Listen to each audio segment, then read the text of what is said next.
Hello again, and welcome to Aviation News Talk, where we talk general aviation with relevant news and flying tips for pilots and student pilots to help keep you safe. I'm Max Truscott. Today we'll be talking about the midair last week between a Cirrus and a Metroliner at Centennial Airport near Denver. First, we'll talk with Eric Gundersen, who's put together a video that matches the aircraft's ground tracks with the tower communications from the two controllers working the parallel runways at Centennial Airport. After that conversation, I'll talk about some of the measurements and calculations I made after I talked with Eric and how those factor into the accident. And then I'll talk about my 9 lessons that we can all take away from the accident. As you listen to the show, you might be thinking about what those 9 lessons might be. By the way, we talked about how to avoid midair collisions in episode 109, which you can find by going to aviationnewstalk.com/109. Last week in episode 187, we talked with Dr. Greg Van about how hearing loss affects people and the many ways that pilots can permanently damage their hearing. So if you didn't hear that episode, you may want to check it out. Also, in our next episode, 189, I'll be sharing my recent conversation with 2 AOPA lawyers, including their general counsel, about the ramifications of a recent court case that could impact how CFIs and flight schools conduct their business. And I'd like to ask for your help to grow the show. If you'll just take a moment to share this show with your friends. Look first for the share button in the app that you're currently using to listen to us.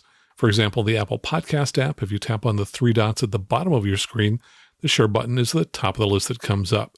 So go ahead and share Aviation News Talk with a friend who you think might benefit from the show. Thanks for your help. By the way, there are 2 ways now and a 3rd way later you can view the video that Eric describes during our conversation. Listeners who support the show via Patreon at the $20 a month level and higher have for the past 2 days been watching a bonus video of my interview with Eric that includes his video. Also, Eric posted his video on YouTube, and there's a link to it in the show notes. And finally, I'll be posting the Patreon bonus video on YouTube sometime within the next few weeks so that everyone can see it. So I encourage you to go to the show notes now at aviationnewstalk.com/188, click on the link to the Aviation News Talk YouTube channel, and click on the subscribe button so you'll be notified when the bonus video is posted. And of course, to sign up to support the show, please go to aviationnewstalk.com/awesome or aviationnewstalk.com/PayPal and sign up to make a contribution to help support the show. Now let me tell you a little bit about Eric Gundersen. Eric is a graduate of Embry-Riddle Aeronautical University in Prescott, Arizona, where he completed his bachelor's degree and his flight training in 2004. He worked as an airline pilot for Atlantic Southeast Airlines before going back to school to earn an MBA and join the family manufacturing business, Evars Displays, in Ontario, California, and Shelby, North Carolina. In 2013, he started flying again and now owns a 2003 Cirrus SR22. He's also on the board of directors for COPA, the Cirrus Owner Pilots Association, though today he's not speaking on behalf of COPA, but rather just sharing his opinion. Now here's that conversation with Eric Gundersen. Well, Eric, welcome back to the show. Great to have you again here today. Yeah, thanks for having me, Max, under much better conditions than last time. Well, yes, back in episode 130, we were talking about a fatal accident that occurred in Southern California, not too far from you, but we had a very different outcome this time.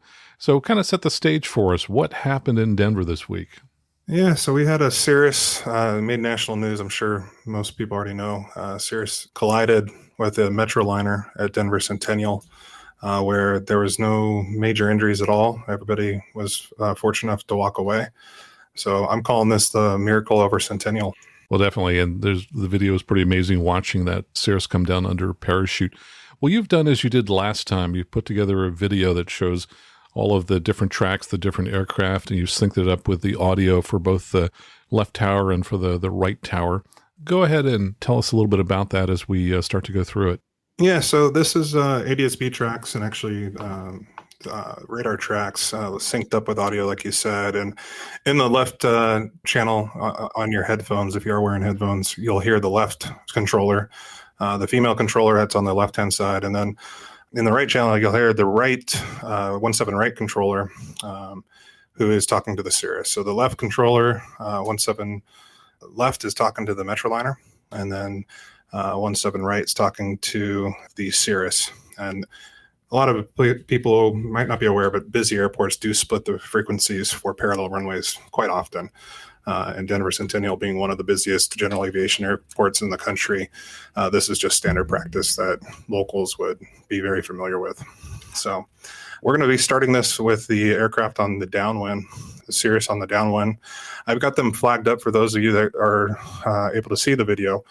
And I'm sure Max will provide a link to the YouTube link that has this video as well. Before we roll it, why don't you just go ahead and set us up and let us know what kind of flight this was, where the aircraft had been, and what it had done, and so on.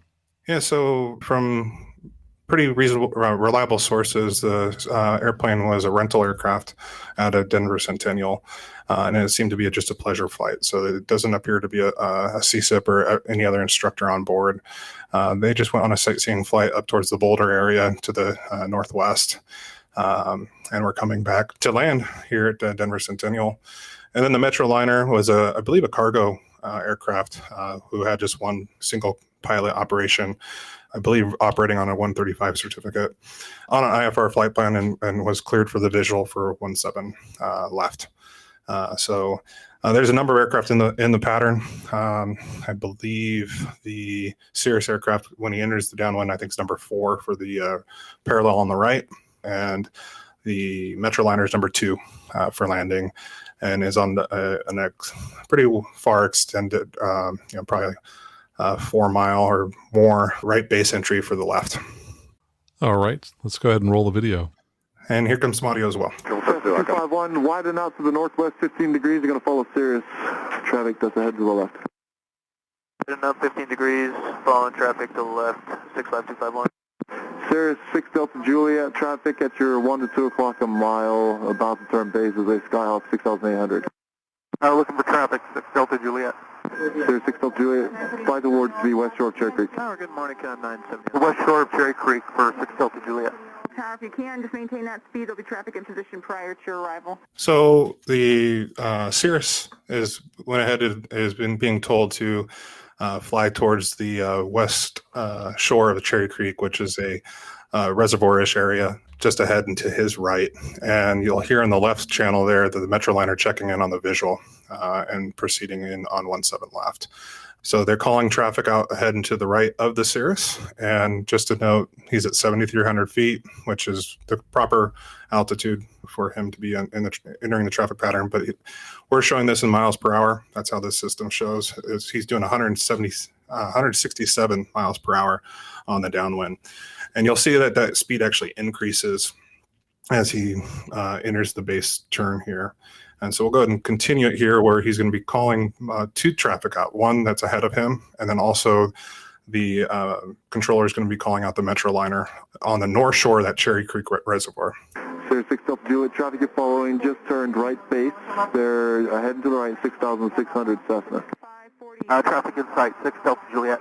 Cirrus 6 Delta Juliet, follow them, runway 17 right, cleared to land. Additional traffic north shore is the Metroliner for the parallel. Traffic in sight, clear to land, 17 right, 6 Delta Juliet. So I think it's important to note that the controller on the right for 17 right calls out the Cessna traffic that he's meant to follow. And he also then clears him to land, but also calls out additional traffic, the Metroliner, just over the north shore of the Cherry Creek Reservoir. 10, couple 9 West speed. Medic 3 Delta Papa, left Alpha 11, ground point 8, good day. Cessna 251, you're following a Cirrus, right space. 970 traffic, 1 o'clock, 1 mile, 6,500. Cessna on final for the parallel runway. So there is the traffic, or the controller on the left, calling out the traffic in front of the Cirrus out to the key lime Metroliner, which kind of checks all the boxes that they're required to as controllers in parallel operations like this, where the runways are less than 2,500 feet separation between them. A few things to maybe note here at this particular point where this Cirrus is entering the right base. According to the radar data, it's showing 192 miles per hour, so roughly 170 knots.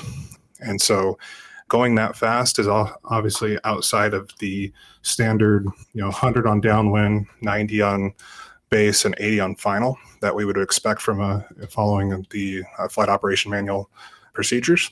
And because of that speed, your turn radius is a function of your speed squared. As the speed increases, it's a function of the square of the speed. And as your speed increases, your turn radius just increases substantially. So I think you had some numbers. Yeah, I did. So in this particular case, I looked at the speeds on downwind and also the distance that the aircraft was from the landing runway for him, which was 17 right. And he was almost exactly 2 nautical miles away from the runway and parallel to it.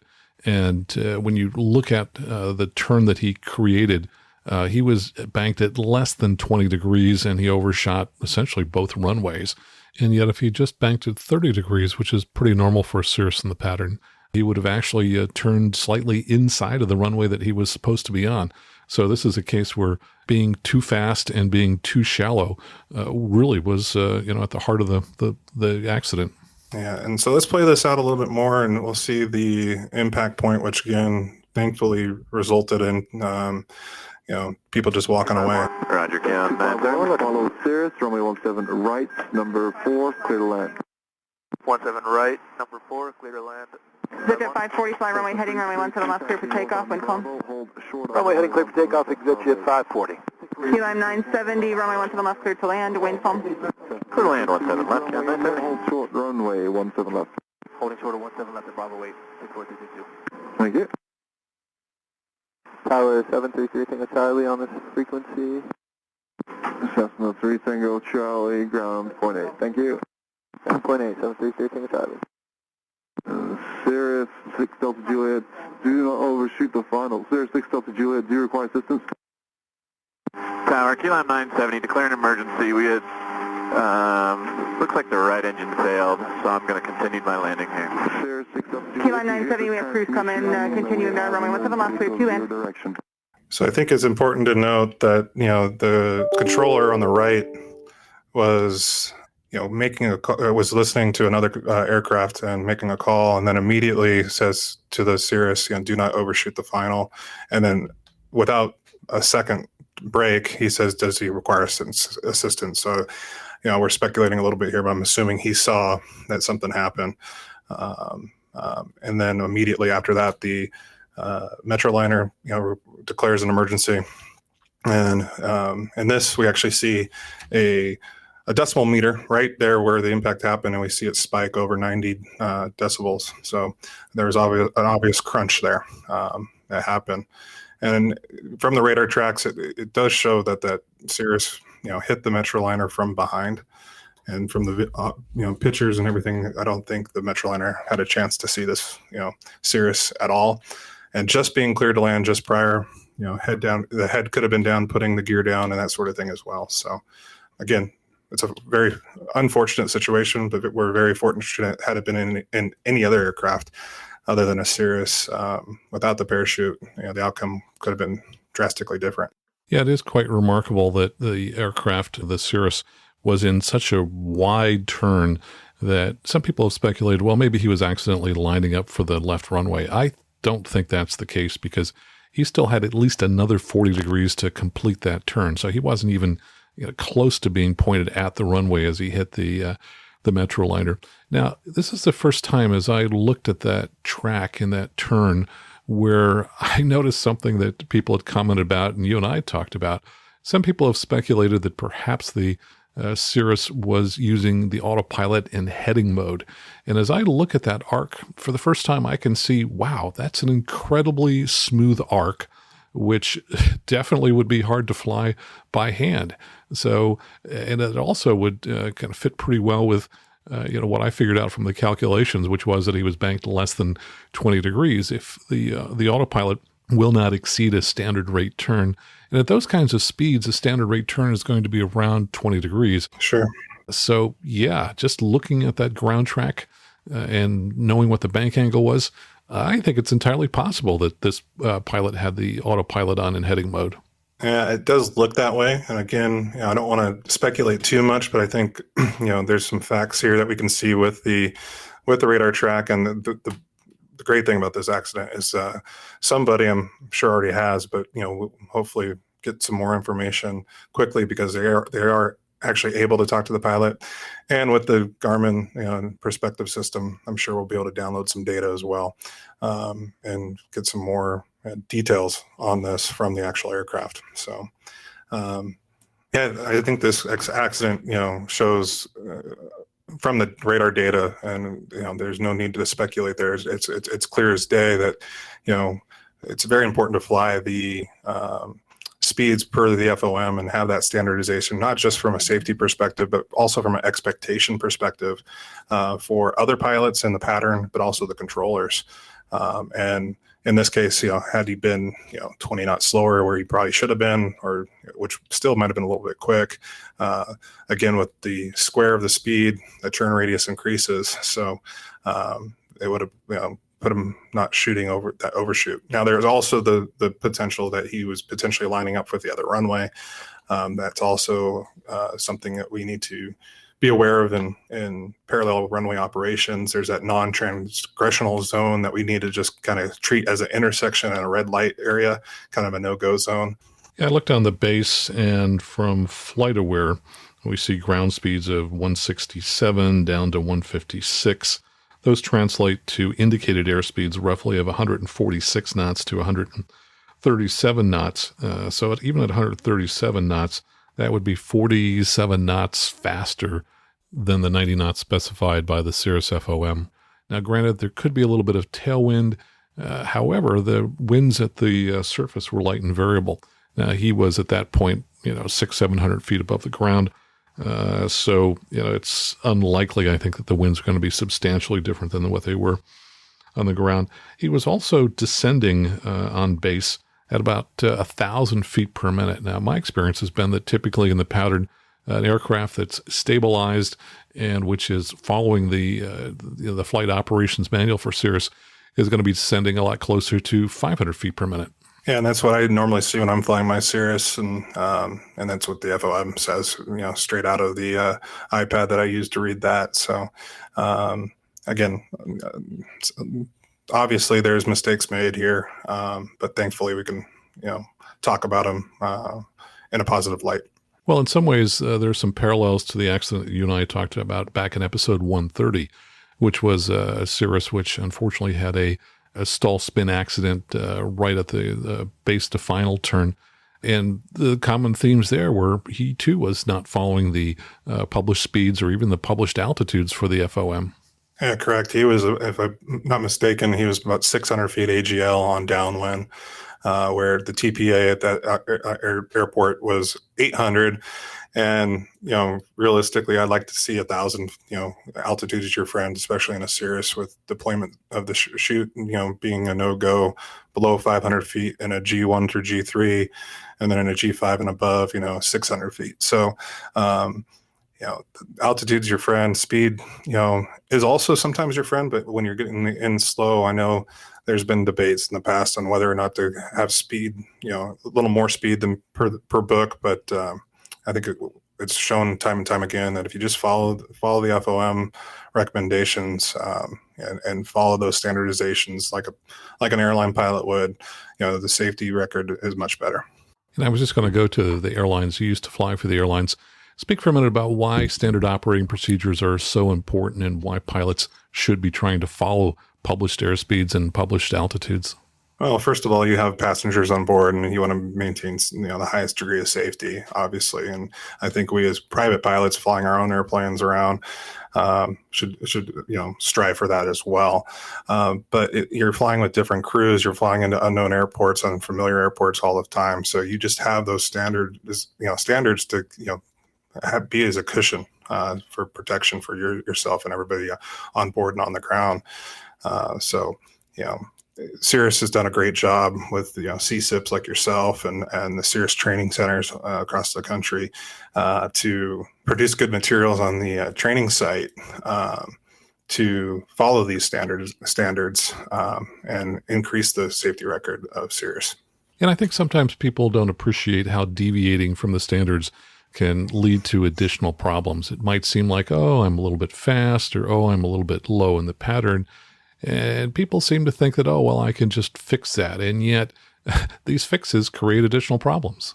Yeah, I mean, it's not to say that you can't have quote unquote fun with the aircraft, and the envelope of the Cirrus is very wide, and you can be very safe in a number of places. But within the airport environment, following those standards, the margin of error just gets smaller and smaller. It's like an ILS. As you get closer to the airport, the margin of error just funnels in. So I think following those procedures, they're there for a reason.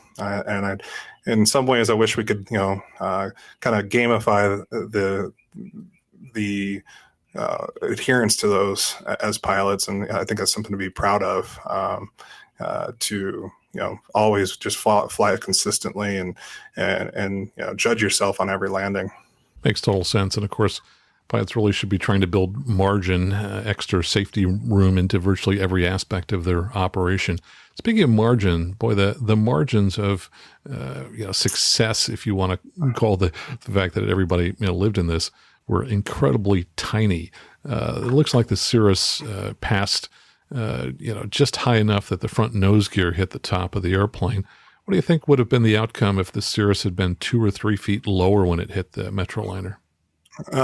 We would have been talking about probably some ruptured fuel tanks in the wings of the Cirrus, and not to mention just taking out that much more of the Metroliner. I mean, and then the reverse of that, if it had been just a couple feet above it, they might have it would have been the closest near miss ever, right? So margins are everything in this. Again, to me, I've said it to my wife and friends, it's the miracle over Centennial. It really is. And so couldn't ask for a better outcome, with the stage that was set. Well, I saw somebody comment online that they'd rather be lucky than good. I think in this particular case, it would have helped if they'd had both. If they'd had been a little better at their piloting skills, they wouldn't have needed the luck. Yeah, I agree. I think, luck's always nice to have on your side, but, I think you're building in a lot of, we use the term margin, right? You're building in a lot of margin if you are good all the time. Well, I don't think you want to rely on luck. And I think that's the problem with deviating from standards. I suspect that there, some people listening who might be thinking, hooey, who needs to worry about whether you're flying exactly at 100 knots. And if they've, done it a number of times and gotten away with it, then that might lead them to believe that, hey, I guess it's not that important and I can get away with it every time. But the problem is, as this shows, they're going to be, that 1% of the times where, you need that extra safety margin and you just gave it up because you weren't following the standards. Yeah, I couldn't agree more. I think just, let's just try to follow the standards, whether you're flying a Cirrus or anything else. There is those published speeds and those published procedures, whether they're VFR or IFR, approaching the final approach fix and what standards you need to fly, and don't rely on luck. And I think this also is about professionalism, and this applies to any aircraft that any pilot is flying, whether they're a student pilot in a Cessna 152 or whether an airline pilot. Part of professionalism is just trying to follow all the standards all the time. And that results in greater safety. And so certainly I would encourage everyone who's listening to just try and act more professionally, which means, fly more precisely and follow the standards. And when you do, it makes it a lot easier to notice when deviations occur. If you're flying sloppily, you may not notice deviations as readily. But if you're always flying the same way every time, deviations become more readily apparent. Yeah, I agree. And, I think with the technology in the aircraft these days, whether you're downloading it and uploading it into a program to review the flight after the fact, or just using, FlightAware or, Flight Radar 24 and those other ADS-B programs, you can, do a self-evaluation of your flights after the fact fairly easily. So, I encourage everybody to go out and do that. I know in parallel runway operations, I have that at my home airport. I tend to slide into the final when I'm on base, just when there's opposing traffic on the parallel, just so this sort of situation doesn't happen. Now that might not be, again, procedural. It doesn't necessarily recommend it. That's what's comfortable, and it's erring on the side of caution and building in that margin. So, agreed. Be professional. We as general aviation pilots, sometimes get a bad rap, whether it be the noise at a local airport or the environmental aspects of leaded avgas and that sort of thing. So we need to kind of stack the cards in our favor as much as we possibly can, so to protect our right to fly. So I think building that professionalism is a definite recommendation that I would support you on as well. And when you say flying into parallel runways and slipping into the runway, I think if I understand what you're saying is you start the turn early so that there's no chance of overshooting as you join the final? Correct. Yeah, I kind of nudge my way over, kind of slide over, not a slip, not trying to lose airspeed and altitude and anything like that, but just kind of a gradual 5-degree intercept to the final in that small when there's that small transgressional zone between the runways where there might just be a small taxiway between them or something like that. So I'd rather do that, and that gives us a little bit of buffer if the opposing traffic on the other side of the airport overshoots ever so slightly. So at high training environments like where I'm from and like Denver Centennial is, I think again building that margin in is key. Well, and certainly anytime I've landed with airports at parallel runways with clients and students, I've always advocated that they join the final at a small angle rather than kind of do a square turn to final where it's very easy to overshoot. But, I was thinking just now, that also is not a bad idea for coming into just about any runway. If you think about the problems of undershooting versus overshooting, if you start the turn early and you roll out a little bit early, that's a problem that's fairly easy to fix. And yet if you overshoot, that's a very serious problem, which can be very difficult or impossible to fix when you should go around. And that kind of situation resulted in the kind of accident that we saw in episode 130 that we talked about. Yeah, and this is a function of speed as well. So you got to make sure you're following those standards, speeds, and that's the foundation of that, right? So you need to start at that proper speed, and then you can start playing with your bank angle a little bit more, whether lessen it up or increase it ever so slightly to make sure that you do not, enter that non-transgressional zone. Now, the parachute deployment, which we will all agree was probably the best outcome of this incident, and the one that probably converted this from a possible fatal accident into one where everybody survived, occurred fairly close to the ground. And one thing that I think we've learned from the parachute pull that happened near Hawaii, which was filmed by the Coast Guard, when that pilot pulled the parachute as he was anticipating running out of gas, he purposely slowed to about 80 knots. And what that showed was that it took much longer for the parachute to fill and to be fully deployed when he was that slow. One advantage I think these people had was even though they were relatively low, they were so fast that parachute must have filled much more quickly than if they'd been slow. Yeah, I would guess so. I mean, there's video of deployment tests and stuff that you can find online that I think would support that. And this, I believe, was a 2016 aircraft, so that would have been a G5, which has a larger parachute to support the higher gross weight. So, it definitely would have been if I'm sure they felt the impact, but they also felt the deceleration from the chute deploying as well. So hats off to the Klappmeyer brothers for, making it standard in all their aircraft. I think lots of people are very happy about that today. Well, and people may not know, it's a little ironic that what really inspired the parachute was a midair collision that Alan Klappmeyer had back in the 1980s. And of course, he and the instructor he was with survived. They lost about 2 feet on the outboard edge of the wing of, I believe, the Piper they were flying. Unfortunately, the other aircraft, it was fatal, and so nobody survived. And that's really what led him to think, hey, there has to be a better way. So I think this really proved the vision, which was that, it's nice to have a fail-safe type system, a backup system, that is, that you can go to when everything else fails. At least you have one additional option, and that really worked in Denver. Yeah, absolutely. I think that it's an insurance policy is kind of how I look at that parachute. I don't ever want to have to use it, but if I ever do, I'm going to be glad it's there. So, indeed. Well, great. Eric, thanks so much for coming back on the show here today, sharing your video and giving us some of your insights about this midair collision. Yeah, my pleasure, and always good to talk to you, and hopefully we can do it again some other time under better circumstances. And my thanks to Eric for creating the video and for taking the time to talk with us today. You can find a link to his video so that you can watch it yourself by going to aviationnewstalk.com/188. Now let's talk more about this accident and some of the things we can learn from it.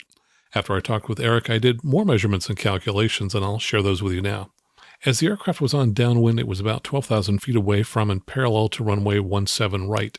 12,000 feet is almost 2 nautical miles, which makes for a wider downwind than I usually fly, but it was a reasonable distance to be from the airport, given that the Cirrus was to follow a much slower Cessna 172 that was flying a downwind closer to the airport at 85 miles an hour or a little less than 80 knots.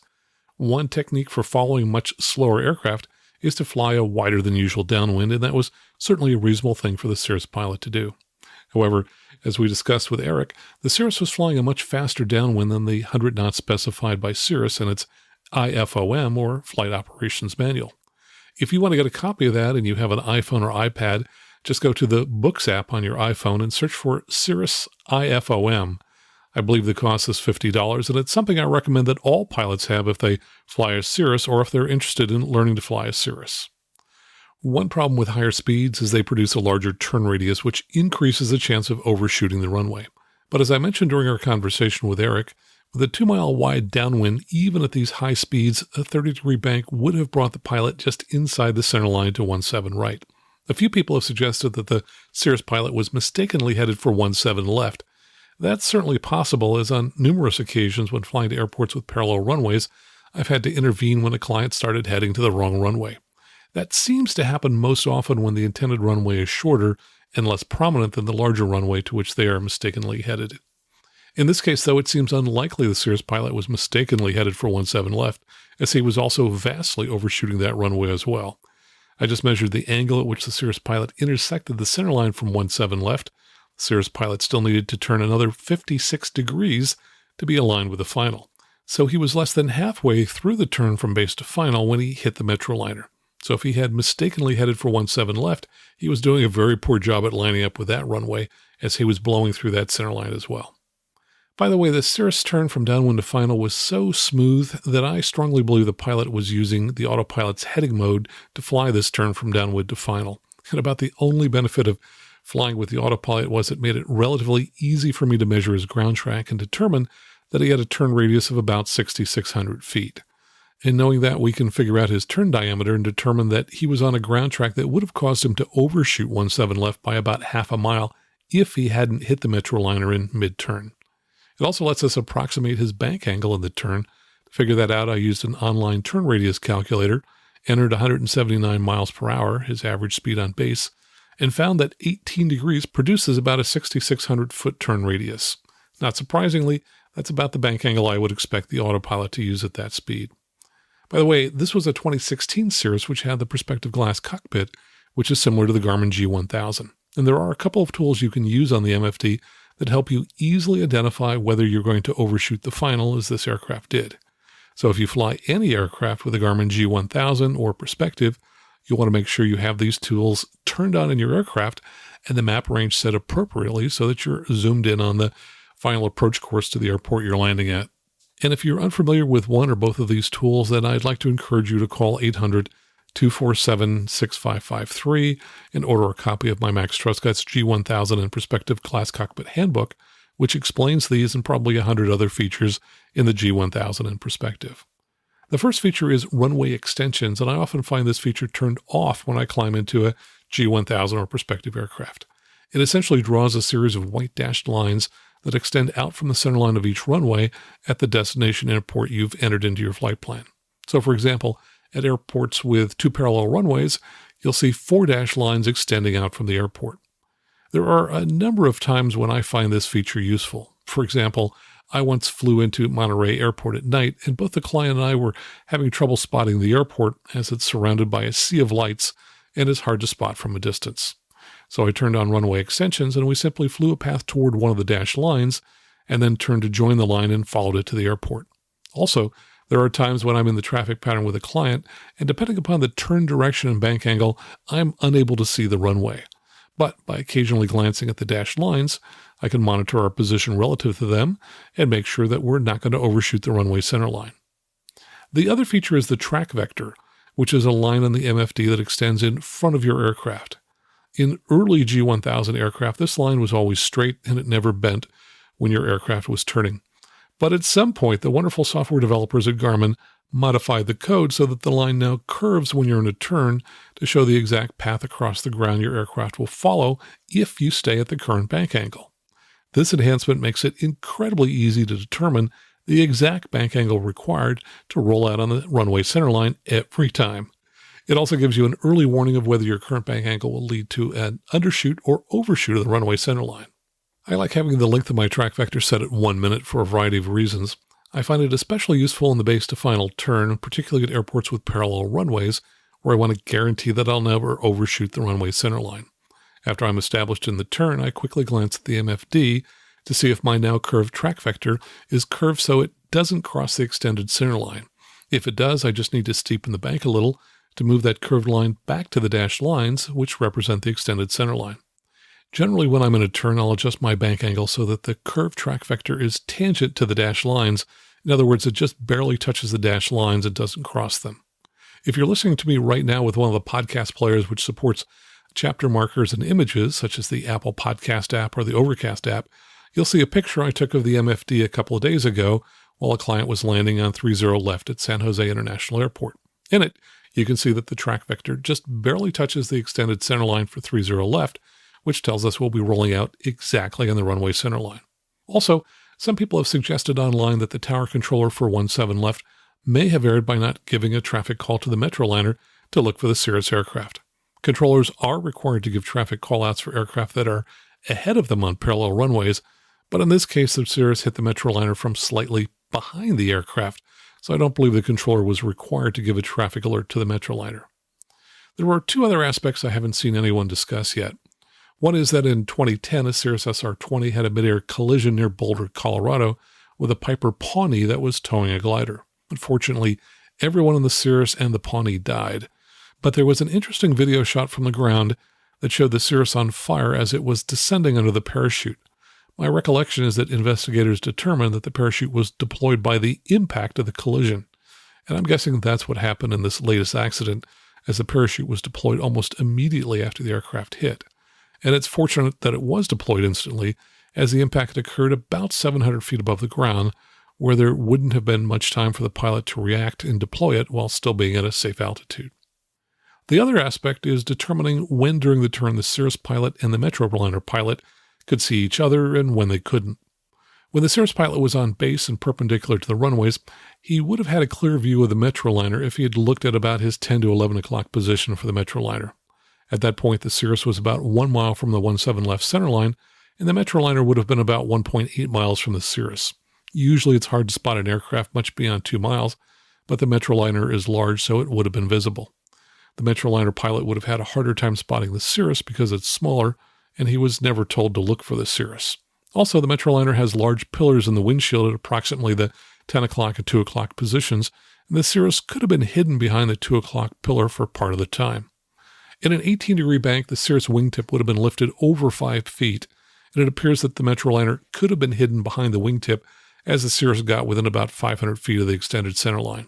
Both pilots were probably looking at the runway, which may explain why neither pilot saw each other. So we know a lot of the what about this crazy accident, but a more important question is the why. However, there's no way to know why it happened without talking with the pilot or passengers. But I do wonder, could the pilot have been distracted? It appears to have been a sightseeing flight, and there was a passenger.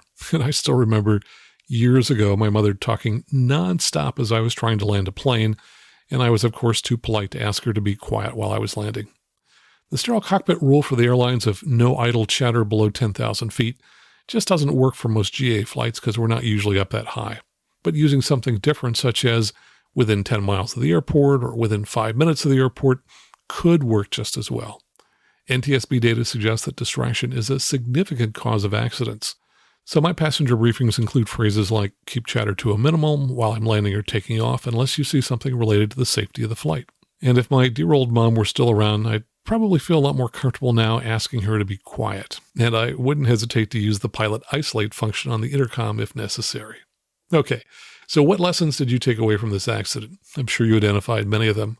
Most of these lessons apply to all pilots and student pilots, regardless of how much experience you have or what type of aircraft you fly. Number 1 is fly the correct traffic pattern airspeeds. Not all aircraft POHs specify the exact speed to use on every leg of the traffic pattern. For example, I'm looking at a Cessna 172 POH, and it doesn't specify the speeds for downwind and base, though it says your speed with flaps up should be 65 to 75 knots indicated, and that your airspeed with full flaps, which presumably would be on final, should be 60 to 70 knots. As Eric and I discussed, Cirrus states in their FOMs that the downwind should be flown at 100 knots, base at 90 knots, and final at 80 knots, and at slightly slower speeds for short field landings. Arguably, this accident would never have happened if the only change the pilot made was he flew the correct pattern speeds. So lesson number 1, fly the correct traffic pattern airspeeds. Number 2, faster speeds require steeper bank angles to maintain the same turn radius. As Eric and I discussed, the faster you go, the larger the turn radius, which means at faster airspeeds, your turns become wider unless you also fly a steeper bank angle. Even at the very high speeds this aircraft was flying, if he had only increased his bank to 30 degrees, he would actually have just turned inside of runway 17 right, the runway he was assigned. But since he was at a shallow 18 degrees bank angle, he grossly overshot the center lines of both runways. So lesson number 2, faster speeds require steeper bank angles. Number 3, autopilots don't bank steeply enough for use in the pattern, so don't use them for making turns to base and final. Most autopilots are calibrated to make standard rate turns, and standard rate turns often result in too shallow of a bank for turning in the traffic pattern. Also, some autopilots, as they age, no longer produce a standard rate turn and instead produce shallower turns. So lesson number 3, autopilots don't bank steeply enough for use in the traffic pattern. Number 4, get comfortable with 30-degree bank turns when landing. I typically teach pilots to make their turns to base and final at up to but not exceeding a 30-degree bank. Yet I see many pilots who are scared to bank more than 20 degrees. And the problem with those shallow banks is that they lead to much wider turns, which often overshoot the final. Now I hear a couple of explanations for why pilots limit their banks to 20 degrees in the pattern. One is that they're scared of the view they see of the ground when they're at perhaps 500 feet above the ground and turning on to final. So they limit themselves to around 20 degrees of bank. Another explanation I hear is that they've heard that stall speed goes up with increases in bank angle, and they're concerned they might stall the aircraft at a 30-degree bank angle. Now, unfortunately, these pilots aren't quite correct on their aerodynamic knowledge. It is true that stall speed increases with increases in bank, but the tables you see that show this are for aircraft that are level in flight. Because in level flight, the steeper you bank, the harder you have to pull back on the stick to maintain altitude, and that increases the wing loading. When the wing loading goes up, stall speed also goes up. But when we're making our turns to base and final, we are descending, or at least we should be descending. And in this case, the wing loading is increasing not very much at all as we increase bank angle. So increases in stall speed are going to be small. I find that after working with most pilots, I can get them to make 30-degree bank turns when landing, and that does reduce the chance of overshooting the final. So lesson number 4, get comfortable with 30-degree bank turns when landing. Number 5, this one's obvious, don't overshoot the final. And if you do overshoot the final, you should consider going around. We've talked about a couple of accidents on this show where pilots flew fast traffic patterns, overshot the final, and then had fatal stall spin accidents on the base to final turn as they tried to correct for the overshoot. One of those involved an Air Force test pilot who crashed his Cirrus SR22 in just this way. That was one of our most downloaded episodes, episode 99. So if you haven't heard it, I encourage you to go to aviationnewstalk.com/99 and listen to that episode. And of course, that accident and others we've talked about could have been avoided if instead of trying to fix the overshoot to final, pilots had just executed a go-around. So pilots often overshoot the final because they're fast, but it can also occur if they have a tailwind on base, so be aware of the wind direction when you're on the base leg. So lesson number 5, don't overshoot the final, and if you do, consider going around. Number 6, Refer to a traffic system to identify pattern traffic. Yes, you should be looking out the window for traffic, but at least one study showed that pilots using traffic systems to assist them are faster at spotting traffic than pilots who don't have traffic systems.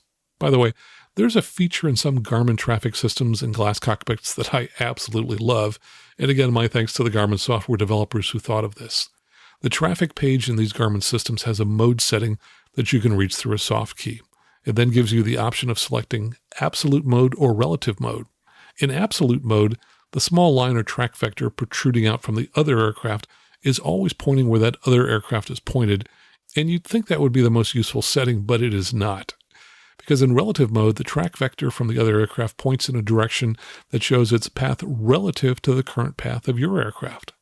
So as you can imagine, if an intruder aircraft is at a much different speed from your aircraft, it would be nice to be able to do all the calculations to see into the future where the two aircraft will pass relative to each other and not where they happen to be pointed.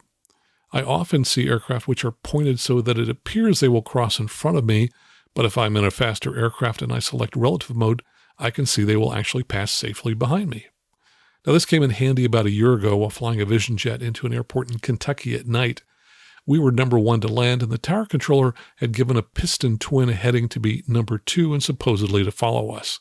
But when I looked at the traffic page with relative mode selected, that aircraft's relative vector was pointed right at us, which meant he was on a collision course with us. I told the controller that the aircraft was headed toward us, and he insisted that it wasn't. I had to tell him again that my traffic system showed him on a collision course and that the aircraft needed to widen out to the left to avoid us. The controller gave the twin a new vector, and he did pass behind us, but he was so close he had to do a go-around. So traffic systems can provide a wealth of useful information to supplement your eyeballs in the traffic pattern, and I encourage you to use them. So lesson number 6, refer to a traffic system to identify pattern traffic. Number 7, if in doubt, start your turn to final early. Here's why. If you start your turn to final early, you can always stop the turn, wait, and then finish the turn as you come up on the extended center line. If you do that, you'll be joining the final at a smaller angle, making it easier to roll out on the center line. So there's little downside, if any, to starting the turn early. But if you start your turn late and then try to fix it, you may have an accident. Years ago, as a young private pilot, I used to think incorrectly that if I was overshooting the final, I could just push harder on the rudder and that would speed up the turn for me. Instead, what it can do is put you in a deadly stall in which your low wing drops first. If you stall that way and you're at low altitude, you're unlikely to recover. Instead, if you're overshooting badly, just go around. That's a simple solution that can solve virtually any type of landing problem. So lesson number 7, if in doubt, start your turn to final early. And if you're overshooting badly, just go around. Number 8, use the G1000 and perspective track vectors to eliminate overshoot. As I discussed earlier, if you're flying a glass cockpit, such as the G1000 or perspective, learn how to turn on the extended center lines for your destination airport and the track vector. Then when you're in the turn to final, adjust your bank so the curve of the track vector just touches the extended center line. Do that and you'll always roll out exactly in the final. So lesson number 8, use G1000 and perspective track vectors to eliminate overshoot. Number 9, don't get distracted when taking off or landing.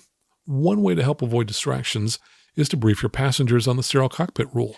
Insist that they stay quiet while you're taking off and landing unless they see something related to the safety of the flight. Following the sterile cockpit rule will eliminate a lot of potential distractions. So lesson number 9, don't get distracted when taking off or landing. And here's a special lesson number 10. Bring a parachute. I'm joking, of course, but my point is that there are many aircraft that now incorporate a parachute, and you may want to consider flying one of those planes. The BRS whole aircraft parachutes are available not only in all Cirrus aircraft, but also for light sport aircraft, including the Flight Design CTSW, CTLS, the Piper Sport Cruiser, Cessna Skycatcher, the Bristol, the FK9, and the Icon A5 seaplane. The new Pipistrel Panthera also includes a parachute, and there are many ultralight and experimental aircraft with parachutes, including Lancer, Carbon Cub, Kit Fox, Glassair, and many others. So while having a parachute seemed revolutionary in 1999 when Cirrus introduced it to their SR20, they're now available in many different aircraft models, and you can retrofit them in many Cessnas, including the 172 and 182. So lesson number 10, bring a parachute. Well, there you have it. 9 lessons plus a 10th one that pilots can learn from the midair collision at the Centennial Airport. And finally, if you found the show helpful, please share it right now with a friend. And also think about what you may have learned from this show today. Did it feel as beneficial as, for example, an hour of ground instruction with a flight instructor? If so, please consider donating the cost of an hour's worth of flight instruction to me by going out to aviationnewstalk.com/awesome or aviationnewstalk.com/PayPal. Enter a credit card, and then you can support the show either monthly or with a one-time donation. So until next time, fly safely, have fun, and keep the blue side up.